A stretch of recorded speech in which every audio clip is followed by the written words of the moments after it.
Hello there, everyone. Chris Dyson again. These are conversations about coaching in the context of COVID, where we are now. So, first of all, then, I think there are three scenarios. First of all, there are people who are flying.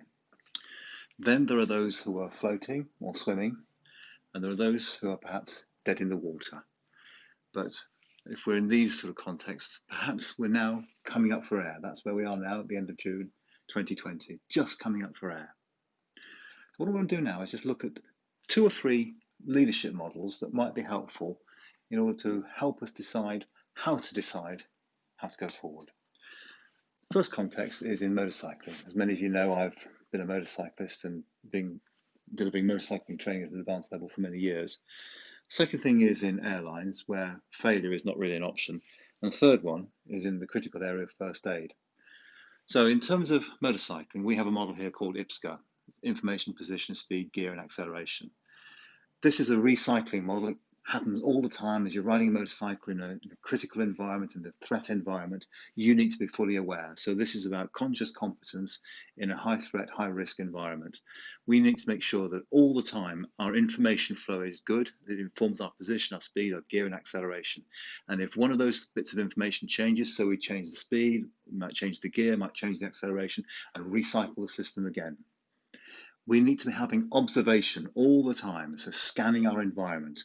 That enables us to plan, that is anticipate, prioritize, or decide what to do, and then act. So that's the IPSCA model for motorcycling. Down here, I have a model from the airline industry, where, lovely name Doodah, quite like that, starts with what's the time implications here? Is this an immediate thing, or does this have a few moments in which to make a decision? Will the landing gear go down or not, or what should we do? So let's diagnose the problem, go through some checks and see what's happening, diagnose and understand the problem, work out what the options are, then make a decision, then act, and then eventually there'll be some kind of process of review. Really good learning to make sure it doesn't happen again and we've learned from it. The third option is in the first aid area. When we're approaching a first aid situation where we need to consider what to do, we first of all have to assess the situation. If it's a road traffic accident, we can't just go piling in because we might end up being in danger ourselves. So we make an assessment about the situation and the victims and what's happened before we pile in. Then we communicate to the passers-by, the people standing by watching, phone an ambulance, phone the police. You stop the traffic. You look out for witnesses before we step in and do any treatment. So there's a process there, there's a process there, and a process here.